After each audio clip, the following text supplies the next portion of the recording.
Assalamualaikum warahmatullahi wabarakatuh. Salam Om Swastiastu, Namo Buddhaya, Bididongken, salam sejahtera, salam kebajikan bagi kita semuanya. Rahayu, rahayu, rahayu, namaskaram teman-teman.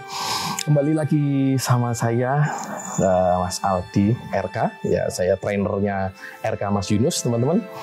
Nah, kali ini saya mau bicara tentang alam bawah sadar. Alam bawah sadar itu apa sih sebenarnya?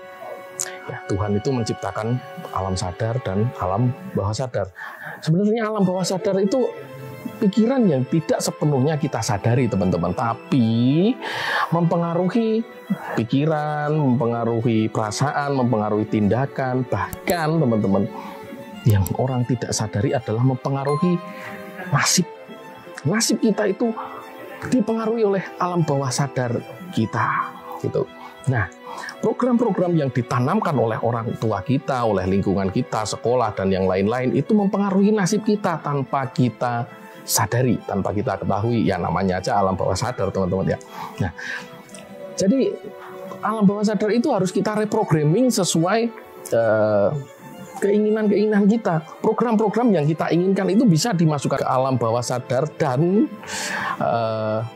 agar mewujud sebagai nasib kita, teman-teman. Begitu. Nah, cara mereprogramming atau menginstal suatu program ke alam bawah sadar kita itu ada beberapa cara, teman-teman. Satu, itu saat gelombang otak kita turun. Saat gelombang otak kita turun itu kapan sih? Itu saat sebelum tidur, bangun tidur, dan mohon maaf, saat buang air besar, gitu. Nah, saat sebelum tidur dan bangun tidur itu informasi apa yang terakhir kali dan pertama kali kita konsumsi, teman-teman? Biasanya yang terjadi di masyarakat itu gimana sih sebelum tidur? Itu memikirkan masalah, kecemasan, ketakutan yang akan terjadi besok. Bener nggak? Masalah-masalah ataupun tagihan yang belum tentu terjadi, itu sudah kita pikirkan. Padahal saat sebelum tidur itu gelombang otaknya turun. Saat gelombang otak turun, alam bawah sadar terbuka dan terinstallah programnya ke situ, teman-teman. Nah, saat bangun tidur itu juga lebih parah lagi, teman-teman. Bangun tidur, langsung buka HP, langsung lihat tagihan, langsung lihat telepon, ya mohon maaf, telepon ataupun WA dari DC, begitu. Nah, itu sangat fatal, teman-teman. Seharusnya informasi terakhir yang kita bawa sebelum kita tidur dan informasi pertama yang kita konsumsi saat bangun tidur itu adalah informasi yang kita inginkan. Jangan sampai otak kita itu jadi overload, terlalu banyak informasi. Itu juga salah, teman-teman. Pokoknya sebelum tidur dan bangun tidur itu konsumsilah informasi yang menyenangkan, yang kita inginkan, begitu. Itu yang pertama. Jadi menginstal program ke alam bawah sadar itu bisa dilakukan saat gelombang otak kita turun. Saat gelombang otak turun, alam bawah sadar terbuka, teman-teman. Nah, yang kedua, itu bisa itu terinstal saat ada emosi intens, teman-teman. Emosi intens itu emosi itu energy in motion, pergerakan energi. Saat ada emosi yang meluap-luap, teman-teman, itu alam bawah sadarnya terbuka loh. Selama ini emosi intens orang-orang itu banyak berkaitan dengan takut, cemas, khawatir, dan penyesalan. Tapi ketika ada kebersyukuran, tidak pernah ada emosi intens yang meluap-luap. Banyak kok fenomena di luar sana itu, usaha-usaha di luar sana itu yang saat dia naik omsetnya itu dia biasa aja, teman-teman. Tapi saat omsetnya turun, dia mengalami kekhawatiran berlebih. Itulah kenapa saat omsetnya naik gitu tiba-tiba hilang gitu aja. Banyak kan usaha-usaha di luar sana yang seperti itu. Omsetnya naik rame banget, tiba-tiba hilang. Tiba-tiba turun, saat turun itu tiba-tiba langsung hilang gitu aja. Kenapa seperti itu? Ya itu tadi, tidak ada emosi kebersyukuran yang intens saat omsetnya naik. Tapi ketika omsetnya turun, itu kesedihannya, ketakutannya, kekhawatirannya itu berlebih, benar-benar memunculkan emosi intens tentang ketakutan. Begitu. Makanya terinstallah alam bawah sadarnya tentang ketakutan itu tadi. Nah, yang ketiga itu dengan repetisi, teman-teman. Dengan repetisi diulang terus.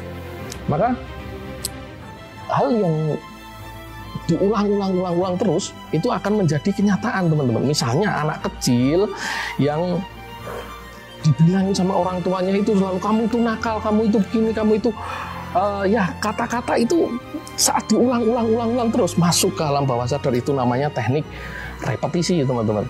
Maka seharusnya untuk memprogram alam bawah sadar itu dilakukan saat gelombang otak turun dengan emosi intens dan direpetisi, diulang-ulang terus, maka akan cepat menjadi kenyataan. Dan yang satu lagi teman-teman, itu dialami oleh saya sendiri, yaitu dari jalur figur otoritas. Figur otoritas itu satu orang yang benar-benar kita percayai banget gitu loh. Misalnya anak kecil, itu figur otoritasnya siapa sih? Pasti orang tuanya, gitu kan. Nah itu kata-kata orang tua itu yang dipercayai banget oleh anak kecil inilah. Ini berbahaya teman-teman. Saat orang tuanya memberi program ke alam bawah sadar anaknya itu tentang kekurangan, misalnya cari uang itu susah, cari uang itu sulit, uang itu sudah didapat, dan yang lain-lain. Nah itu yang terinstal ke alam bawah sadar anaknya teman-teman. Maka bahaya sekali, itu dialami di saya loh teman-teman. Tahu nggak, percaya nggak teman-teman? Saat saya kecil, orang tua saya, khususnya bapak saya ini, ayah saya ini bilang kayak gini teman-teman ke saya. Kamu kalau ketemu mobil pengantin itu kan biasanya ada bunga-bunganya itu ya. Nah, saat ketemu mobil pengantin itu bukalah dompet dan ditiup gitu. Maka kamu akan dapat uang, dapat duit. Apa hubungannya teman-teman? Mobil pengantin dan uang, nggak ada hubungannya. Tapi saat saya praktekkan itu teman-teman, itu benar-benar terjadi. 25 tahun lebih saya praktekkan, fail rate-nya atau tingkat kegagalannya itu 0%. Kenapa seperti itu? Karena saya terlalu mempercayai kata-kata ayah saya saat itu teman-teman. Saya nggak berpikiran tuh apa hubungannya mobil pengantin sama rezeki uang, itu nggak ada hubungannya kan. Tapi saya tidak berpikiran itu, dan saya mempercayai itu begitu saja karena saya menganggap ayah saya, bapak saya itu figur otoritas saya saat itu teman-teman. Maka hati-hati juga untuk memilih atau mempercayai seseorang ya yang kita anggap sebagai figur otoritas teman-teman. Kira-kira alam bawah sadar itu sifatnya seperti itu. Nah, nanti di RK itu juga akan direprogramming alam bawah sadarnya menggunakan satu teknik-teknik tertentu yang akan lebih cepat masuk ke alam bawah sadar untuk merubah nasib kita teman-teman. Oke, kira-kira gitu aja. Terima kasih. Assalamualaikum warahmatullahi wabarakatuh. Shalom, Om Swastiastu, Namo Buddhaya, Wedidongjan, salam sejahtera, salam kebajikan bagi kita semuanya. Rahayu, rahayu, rahayu. Namaskaram teman-teman.